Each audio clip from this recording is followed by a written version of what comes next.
दोस्तों नमस्कार।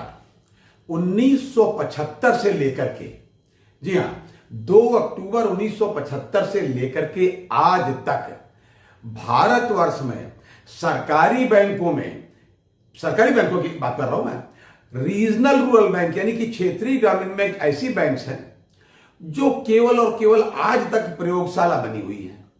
केवल उसमें प्रयोग होता रहा। ग्रामीण बैंकें बनी इसलिए थी कि भाई कम लागत इसमें आएगी और बैंकिंग की सारी सुविधाएं हम आपको ग्रामीणों को और लोगों को बिल्कुल दरवाजे पर उपलब्ध कराएंगे। यहां से इसका कंसेप्ट शुरू हुआ था जी।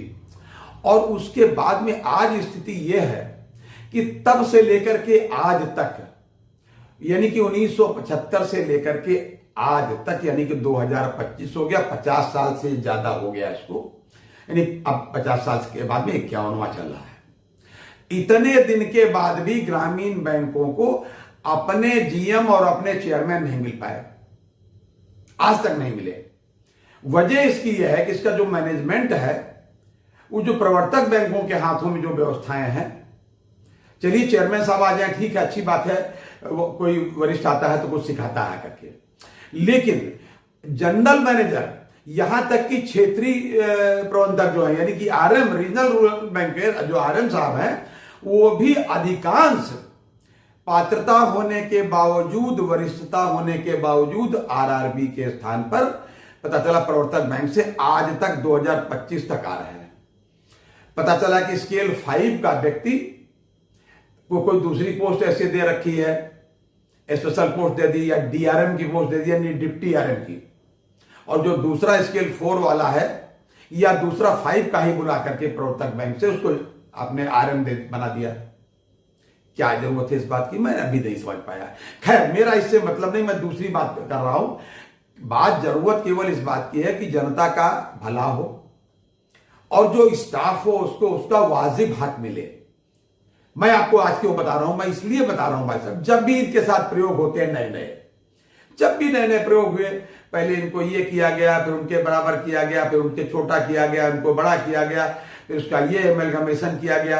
अरे वन टाइम सोल्यूशन था जब equal pay for equal work की बात ट्रिब्यूनल से फाइनल हो गई थी और तमाम बैंकों ने इसको कहा था कि भाई इसको प्रवर्तक बैंकों में मर्ज कर दिया जाए, तो वन टाइम सोल्यूशन था, हो जाता, लेकिन नहीं हुआ। कोई बात नहीं, सरकार की जो मंशा वही ठीक है, लेकिन प्रयोग होते रहे, एमलगमेट होती रही, संख्या 196 से घट करके बहुत कम रह गई है भाई साहब पूरे देश में। अब साइज बड़ा करके क्या करना चाहते मुझे नहीं पता, लेकिन कम से कम उसमें जनता का भला होना चाहिए और जो इसका स्टाफ है उनका हक नहीं मारा जाना चाहिए। मैं क्यों कह रहा हूं आज सिर्फ और सिर्फ इसलिए बता रहा हूं भाई साहब कि कहीं कहीं मामले में इनके मैनेजमेंट ऐसे पेश आते हैं जैसे ईस्ट इंडिया कंपनी वाले बाहर से आकर के इनके ऊपर जो है, हिंदुस्तानियों पर जब सत्तानशीन हो जाते थे, शासन करते थे, लगभग वही स्थिति करीब करीब तब से लेकर के आज तक बनी हुई है, जो नहीं होनी चाहिए। आप भी जहां भी पोस्टिंग कर दीजिए, आप अपना काम करिए, देश हित में काम करिए, लेकिन नहीं, ये कानून भी कभी कभी मतलब जो कानून के भी ऊपर होने का प्रयास करते हैं। कभी कभी सुप्रीम कोर्ट का भी आदेश होता है, हाई कोर्ट के आदेश होते हैं, उनके आदेश का इंटरप्रिटेशन अपने हिसाब से, अर्थ उनका अपने हिसाब से लगा लेते हैं। फिर आप जाए कोर्ट में, फिर कंटेम्प्ट लगाओ या फिर दोबारा कुछ करें, तब जाकर के मतलब इनको बड़ा डर नहीं लगता, क्योंकि इनको लगता है अपनी बैंक में तो लगता है, यहां नहीं लगता। अब क्या विसंगतियां हुई मैं आपको बता देता हूं। अब जैसे ताजा मामले में मैं आपको बता दूं, ताजा मामले में जैसे मैं उत्तर प्रदेश के एग्जाम्पल लेकर बताता हूं। उत्तर प्रदेश में 3 आरआरबी थी, प्रथमा यूपी ग्रामीण बैंक, आर्यावर्त बैंक और बड़ौदा यूपी ग्रामीण बैंक, तीनों मिल गई तो एमलगमेट हो गई और उनका जो नया नाम आया उत्तर प्रदेश ग्रामीण बैंक। जाहिर सी बात है कि जो जो सुविधाएं इनमें पहले से थी आप उनको कट नहीं कर सकते, लेकिन नहीं, आप कर रहे हैं तमाम। मैं एग्जाम्पल के तौर पर बता रहा हूं, मैं कोई आरोप नहीं लगा रहा हूं, मैनेजमेंट से रिक्वेस्ट कर रहा हूं कि प्लीज आप इसमें सुधार कर लीजिए। ये कोई आरोप नहीं है, केवल ये कि अनुरोध है और केवल आपको पॉइंट आउट कर रहा हूं कि कहां पर लैप्सेस हो रहे हैं। जैसे पूर्ववर्ती प्रथमा बैंक में पेंशनर्स को, रिटायरीज को 2500 रुपया प्रतिवर्ष जुलाई माह की पेंशन के साथ, जब वो 1 अगस्त को पेंशन मिलती थी तो 2500 रुपया उनको मिलते थे कि भाई आप अपना मेडिकल टेस्ट कराते रहिए, चेकअप कराते रहिए। लेकिन नहीं, जब एमलगमेंट हुई उसके बाद से नहीं हुए। दूसरी बार बेहतरी के लिए किया जाता है। आज तक जनता की शिकायत है कि अधिकांश एटीएम उनके नहीं काम कर रहे हैं, ना पुराने वाले जो अपडेट किए गए और या जो नए उत्तर प्रदेश ग्रामीण बैंक के नाम से जारी किए गए वो भी काम नहीं कर रहे हैं। ये जनता की शिकायत है।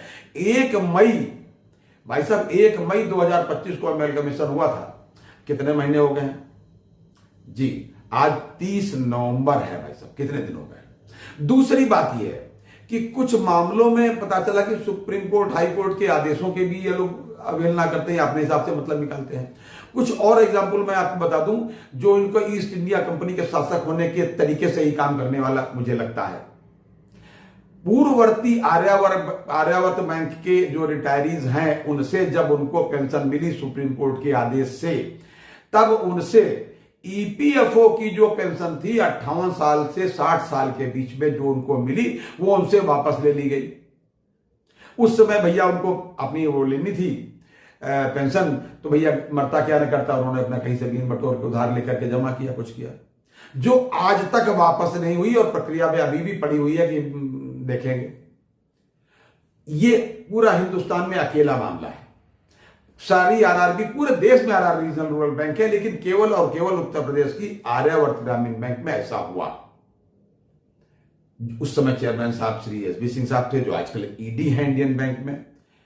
बहुत ही सहृदय व्यक्ति थे, लेकिन कैसा हुआ, कैसे हुआ, ये मैं बता नहीं सकता, लेकिन ऐसा हुआ, ऐसा है।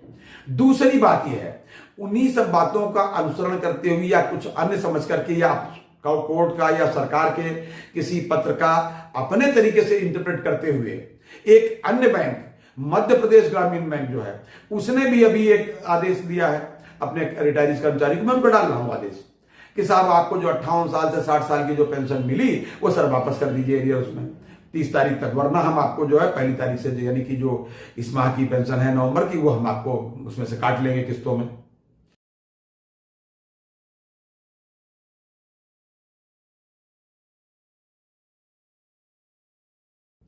भैया किस नियम से काट लोगे, आप उसका अर्थ तो समझें। सीधा सीधी बात है, जब पहले जो लोग पहले रिटायर हुए हैं 2018 से पहले, जो भी उनको ईपीएफओ की पेंशन मिलती थी। जब बैंक की पेंशन ओरिजिनल इनके पास आ गई सुप्रीम कोर्ट के आदेश के बाद, तो जो ईपीएफओ से इनको पेंशन मिलती थी, जाहिर सी बात पेंशन तो टोटल उतनी ही मिलनी चाहिए जो इनकी बनती है, उस पेंशन की कटौती बैंक ने कर ली। बिल्कुल ठीक है, उस पेंशन को माइनस करके बाकी की पेंशन दे रहे हैं। सही बात है, कोई गलत बात नहीं, आप भी वही कर रहे थे, लेकिन अब आप उसको वसूल कर रहे हैं। भाई आप 58 साल से 60 साल के बीच में जब कर्मचारी था तो बैंक की पेंशन आप कहां दे रहे थे, और 58 से 60 के बीच का आपने एरिया भी नहीं दिया। भाई एरिया कोई मतलब है नहीं, उसकी जरूरत ही नहीं, ऐसा कोई नियम ही नहीं है। बैंक में जो रिटायर आदमी 60 साल के बाद होता है, आप किस अधिकार से उसको मांग रहे हैं? ये बिल्कुल अनाधिकार तरीके से, गलत तरीके से ये मांग रहे हैं। मैं इस निवेदन करूंगा इस मामले में मध्य प्रदेश ग्रामीण बैंक के मैनेजमेंट से कि अपने इस पत्र को वापस लें और ये रिटायरीज को हैरेस ना करें, अन्यथा फिर मजबूर होकर के कोर्ट में जाना पड़ेगा। लेकिन अब की अगर कोर्ट में जाएंगे तो भाई साहब सीधे सीधे आपको मैं पार्टी बनाऊंगा, आपको पार्टी बनाऊंगा, और जितना हैरेस करोगे इसका भी आपसे क्लेम करूंगा। क्योंकि बुजुर्गियत में जिनके पास बहुत कम समय है धरती पर रहने का, अगर आप उनको हैरेस कर रहे हैं, मैं आपको 2 एग्जाम्पल अभी दे रहा हूं, 2 पत्र भी आपको डाल रहा हूं, आप देख लीजिए इसमें, ये उनसे मांगा गया है। दूसरी बात यह है कि उत्तर प्रदेश में प्रथमा यूपी ग्रामीण बैंक में जो लागू था वो उनके एम्प्लॉइज को, पूर्ववर्ती एम्प्लॉइज को नहीं मिला, ये बात हो गई। आर्यावर्त बैंक में जो था 58 से 60 साल का पहले ले लिया तब उनको दिया। जो 58 से 60 साल के बीच की इस पैसे की वापसी की कोई आवश्यकता ही नहीं थी, कोई औचित्य ही नहीं था। तो मेरा निवेदन है उत्तर प्रदेश ग्रामीण बैंक के उच्च अधिकारियों से, मैनेजमेंट से, कि प्लीज पूर्ववर्ती प्रथमा बैंक में जो भी सेवानिवृत्त लोग रहे होंगे उनके नियमों के आधार पर जो चीजें वहां लागू थी, कायदा ये कहता है कि अब एमलगमेट हो गई तो सारे नियम एक जैसे होने चाहिए और अधिकतम सुविधाएं जो उपलब्ध थी वो सबको मिलना चाहिए। ये सुविधाएं आप आर्यावर्त बैंक वाले एम्प्लॉइज को भी दें, रिटायरीज को मेरा मतलब है, और बड़ौदा यूपी वालों को भी कायदे से मिलना चाहिए। प्रथमा यूपी ग्रामीण बैंक वालों को तो मिलना ही चाहिए उनके पेंशनर्स को, और दूसरे 58 से 60 साल वालों को भाई सब जो आप मांग रहे हैं उसको वापस मत मांगिए। एक और बात, एक एग्जाम्पल मैं आपको बता दूं कि बहुत साफ सुथरा मामला है। मैं भी उस समय नौकरी में हुआ करता था। पूर्ववर्ती एक बैंक थी उत्तर प्रदेश में, एक आरआरबी थी, उसका नाम था सर्व यूपी ग्रामीण बैंक। उसमें एक शाखा थी जनपद गोंडा में, परसपुर नाम से शाखा थी। उसमें गलत तरीके से एक शाखा प्रबंधक को 2000 रुपए की रिश्वत में गलत तरीके से एक दूसरे स्टाफ ने, दूसरी ब्रांच के स्टाफ ने मिलकर के फंसाया था। अगर कोई क्लियरिफिकेशन मांगे तो मैं दे सकता हूं। कालांतर में सीबीआई ने इस पर मुकदमा चलाया और वो मुकदमा आखिर में जाकर के हाई कोर्ट ने उसको बरी कर दिया कर्मचारी को। उस समय बैंक ने क्या किया, उसको बैंक से नौकरी से निकाल दिया। बैंक से हमेशा उस व्यक्ति को पुरस्कृत ही किया जाता था कि इसने अच्छा काम किया, वसूली में अच्छा काम किया, बढ़िया काम कर रहा है। कोई बैंक के प्रति नहीं था मामला मैं आपको स्पष्ट बता दूं कि जिस स्टाफ ने उसको फंसाया वो वहीं का रहने वाला था, मनमाने तरीके से लोगों से लोन करवाने के मामले में दबाव डाला करता था। ऐसा न मानने पर शाखा प्रबंधक को गलत तरीके से फंसाया गया। बिलहाल जब हाईकोर्ट ने उसको बरी कर दिया तब उसने क्लेम किया कि भैया हमारा, तब तक रिटायरमेंट की उम्र हो गई, कि भाई साहब हमारा ये जो बैंक से क्लेम किया कि भाई ये हमारे ड्यूज दे दीजिए, अब तो रिटायरमेंट की उम्र भी खत्म हो गई, हमारी पेंशन जो भी ड्यूज बनते हैं हमको दे दीजिए। बैंक ने उसको नहीं दिया, साफ मना कर दिया, साहब उन दिनों तो आप नौकरी में नहीं करते। अरे भाई नौकरी से निकाला तो आप ही ने। बैंक का कोई कदाचार उसने नहीं किया, बैंक का एक पैसे का गबन नहीं किया, बैंक के किसी भी आदेश का उसने उल्लंघन नहीं किया, हमेशा पालन किया, उसको पुरस्कार मिलते रहे, एप्रिसिएशन लेटर मिलता रहा। गलत तरीके से किसी ने फंसाया था। खैर दोबारा जब हाईकोर्ट में गए तो फिर अभी 19 तारीख को जो है फिर हाईकोर्ट ने, लखनऊ बेंच ने इसको पारित किया और आदेशित किया, नहीं बिल्कुल ठीक है, इनका सारा ड्यूज दिया जाए। ये मामला है मोहम्मद सलीम खान का, वो समय शाखा प्रबंधक थे परसपुर ग्रामीण बैंक में। मैं इसलिए बता रहा हूं कि पास की एक बैंक में एक अन्य शाखा में मैं उस समय ऑडिट कर रहा था, इंस्पेक्शन कर रहा था। जब मुझे इस घटना की जानकारी हुई तो मैं तुरंत उस शाखा को गया था, और जो लोग उनको पकड़ने वाले सीबीआई अधिकारी और जो भी थे उन लोगों से भी उस समय मैं मिला था और उनसे जानकारी हासिल की थी कि ठीक है आप अपना काम करिए, लेकिन सच्चाई ये है। खैर अब देखना है कि उत्तर प्रदेश ग्रामीण बैंक के मैनेजमेंट वाले लोग न्यायालय के आदेश को, हाई कोर्ट के आदेश को, दो बार के आदेश को कितने विलंब से मानते हैं। भाई कोर्ट के आदेश से तो ऊपर कोई नहीं है। तो ये सारे प्रयोग केवल रीजनल रूरल बैंक के मामले में होते रहे। मेरा सरकार से निवेदन है कि प्लीज जो हो रहा है उसको कृपया अब बंद कर दीजिए। बहुत प्रयोग हो गए आरआरबी के ऊपर।